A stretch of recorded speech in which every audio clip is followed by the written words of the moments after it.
এই দেখো আজকে আমার বড় ছেলে রান্না করতে চলে এসেছে, কারণ রেসিপিতে আছে চিকেন রেজালা। একটু তাকা বাবা, তার সব থেকে পছন্দের ডিশ হচ্ছে চিকেন। চলো দেখি কি রান্না করে। বাবা কি রান্না করছো? কি রান্না করছিস বল? তো তা কি বল, সবাইকে বল। লজ্জা পাচ্ছে আমার বড় ছেলেই, দেখো রান্না করছে চিকেন রেজালা। হ্যাঁ ঠিক আছে, কি সুন্দর করে রান্না করছে। সম্পূর্ণ ওই করেছে, আমি কিছু করিনি। মানে ও খুন্তিটা নাড়াচ্ছে, মানে বুঝে নাও তোমরা, সবটাই আমার বড় ছেলেই রান্না করে।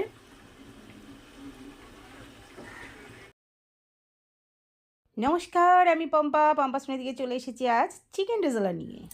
এই যে আমি চিকেন রেজালা বানাবো বলে 1 কিলো চিকেন নিয়ে নিয়েছি। বড় ছেলেকে লেগ পিস আনতে বলেছিলাম, ও 2টো লেগ এনেছে।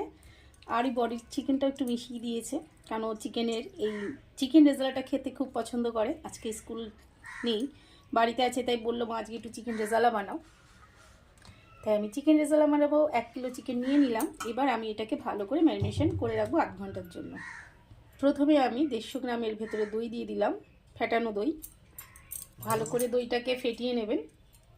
এবার এর ভেতরে আমি দিয়ে দেবো 2 চামচ আদা রসুন বাটা। পুরোটা দেবো না, আবার একটু কিছু গ্রেভির জন্য লাগবে, এই জন্য আমি পুরোটা দিলাম না, 2 চামচ দিয়ে দিলাম। আর দিয়ে দেবো অল্প একটু কেশর বা জাফরান, যেটাই বলেন, এটাকে দিয়ে দেবো একটু টেস্ট আর কালারের জন্য। অল্প পরিমাণের একটু সাদা তেল দিয়ে এটাকে একটু ভালো করে ম্যারিনেশনটা করে রাখবো। চলো এটাকে এবার ম্যারিনেশন করে নিই, ভালো করে মিশিয়ে নিই, করে নিই। হয়ে গেছে। গোলমরিচের গুঁড়ো দেবো, দিয়ে একটু ভালো করে ম্যারিনেশনটা করে নেব।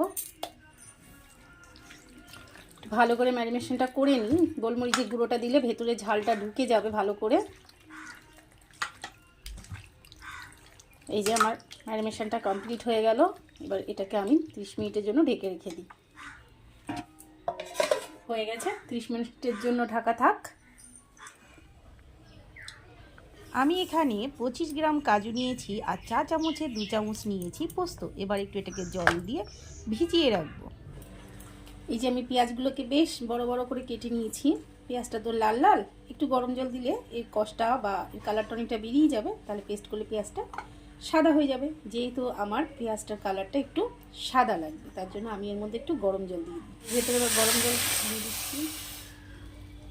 গরম জল দিয়ে খানিকক্ষণ ভিজিয়ে রাখবো, তাহলে কষটার অনেকটা কালারটা বেরিয়ে যাবে। কড়াইটা আগে থেকেই বসিয়ে দিয়েছিলাম, কড়াইটা গরম হয়ে গেছে। এর ভেতরে আমি এবার পরিমাণ মতন তেল, 2খানা তেজপাতা দেবো, কিছুটা গরম মশলা, একটা জয়িত্রী, 2টো শুকনো লঙ্কা, আর দেবো 6-7টা আমি গোলমরিচ। এটাকে একটু ভালো করে নেড়ে চেড়ে যখন এটা একটু হালকা কালার এসে যাবে, তখন আমি যে পেঁয়াজটা গরম জলে ভিজিয়ে রেখেছিলাম, ওই পেঁয়াজের পেস্টটা এবার আমি দিয়ে দেবো, আর একটু বাটিটা ধুয়ে জল দিয়ে দেবো। এবার এটাকে বেশ 2-3 মিনিট নাড়িয়ে যখন এর কাঁচা গন্ধটা চলে যাবে, তখন আমি এর ভেতরে 2 চামচ আদা রসুন বাটা দেব। আদা আর রসুন বাটাটা দুটোই সমপরিমাণের আছে, তাই 2 চামচ করে দিলেই হবে। আর দেব যে আমি কাজু আর পোস্তটা ভিজিয়ে রেখেছিলাম, তার পেস্টটা দিয়ে একটু বাটিটা ধুয়েও জল দিয়ে দিলাম, যাতে মশলাটা খুব সুন্দর করে কষানো যায়। কষাতে কষাতে যখন এর ভেতর থেকে তেল ছেড়ে দেবে, তখন আমার মশলাটা সম্পূর্ণ কষানো হয়ে যাবে। দেখুন না, একটু একটু করে কড়াই থেকে তেল ছেড়ে দিয়েছে, তার মানেই মশলাটা আমার অনেকটাই কষানো হয়ে গেছে। এবার যে মাংসটা আমি ম্যারিনেশন করে রেখেছিলাম সেটা দেব, আর দেব এর ভেতরে আমি পরিমাণ মতন লবণটা একটু লাস্টের দিকেই দেব। এক এক করে সমস্ত মাংসগুলো এর ভেতরে দিয়ে দেবো, মানে চিকেনগুলো এর ভেতরে দিয়ে দেবো। ম্যারিনেশন করে রেখেছি মানে 40% এটা এর মধ্যে হয়ে গেছে, আর 60% এবার আমি করে নেব। বাটিটা ধুয়েও একটু জল দিয়ে দিলাম এর ভেতরে। এবার হালকা করে এটাকে অল্প আছে আস্তে আস্তে করে নেব, ওই মিনিট 20 মোটামুটি করলেই হয়ে যায়। আজকে রান্নার বাজারটা কিন্তু আমার বড় ছেলেই করেছে, ও বাজার করতে খুব ভালো করছে। তোমরা কে কে খাবে চলে এসো, খুব ভালো রান্না করে। আমার দিদিমা বলতে তো এর তারপরে ময়ের ঘোরাতে পারে। এই যে কি সুন্দর করে রান্না করছে চিকেন রেজালা। হঠাৎ করে এসে বললো আমি একটু রান্না করব, সে রান্না করছে, আমি দেখছি, যাক শিখে নিক, খুব ভালো কথা। কুক করে তো খেতে হবে। চলো, হয়ে যাচ্ছে আমাদের চিকেন রেজালা।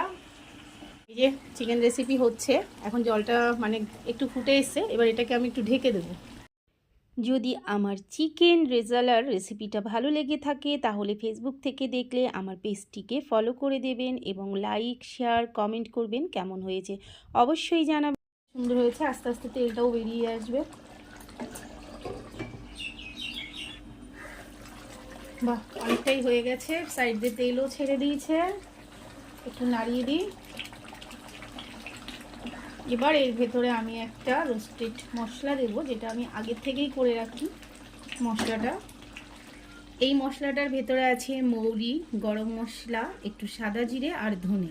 এটাকে আমি ভালো করে গুঁড়ো করে নিয়েছি, মানে ভাজা করে এটাকে গুঁড়ো করে নিয়েছি। এবার এটাকে ছড়িয়ে দিলে একদম রেস্টুরেন্টের মতন চিকেন রেজালার টেস্টটা চলে আসবে। একটু দিয়ে আমি আবার একটুকে নাড়িয়ে ঢেকে দেবো।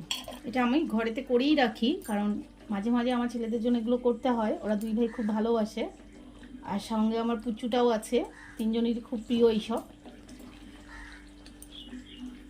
এই যে হয়ে গেছে প্রায়, চিকেনটাও বেশ ছেড়ে দিয়েছে। এবার আরেকটু আমি মশলাটা দিলাম যেহেতু, ওর জন্য একটু ঢেকে দেবো যাতে এর মধ্যে সুন্দর স্মেলটা চলে আসে আর একটু গ্রেভিটা হালকা টানবে। হয়ে গেছে আমার চিকেন রেজালা। সাইড দিয়ে যে তেলটাও ছেড়ে দিয়েছে, আর ওই যে ক্রেশারটা বা জাফরানটা দিয়েছিলাম না, ওটার জন্য একটা সুন্দর কালারও এসছে, বেশ cream cream. Chicken rezala ready. তাহলে আমার চিকেন রেজালার হয়ে গেছে। আমার বড় ছেলে আমাকে বলে দিয়েছে সব ওকে আছে, কারণ আমি চিকেন খাই না, তো তাই লবণটা একটু টেস্ট করতে দিতে হয় আগে থেকেই। চিকেন মাটন কিছু খাই না। চেক হয়ে গেল, এবার ওদেরকে আমি সার্ভ করবো। পোলাও, ফ্রাইড রাইস, রুটি, লুচি, পরোটা, যার সঙ্গে খাবেন ভালো লাগে, খুব ভালো লাগে। চলে এসেছি লেগ পিস। চিকেন রেজালাটা রেডি হয়ে গেছে, দেখেছেন চিকেনটা সেদ্ধ হয়েছে কি সুন্দর করে, দারুণ সেদ্ধ হয়েছে। হাড় থেকে পুরো মাংসটা ছাড়িয়ে গেছে মন থেকে। Chicken rezala ready. যার যার ভালো লাগবে লাইক কমেন্ট সাবস্ক্রাইব করবেন, অন্তত বাড়িতে করে বাচ্চাদের বা খাবেন, আপনারা বাচ্চাদের দেবেন খাবেন। আর কেমন হয় কমেন্টেও একটু জানাবেন আমাকে, তাহলে খুব ভালো লাগে। হয়ে গেছে আমার গরম গরম চিকেন রেজালা।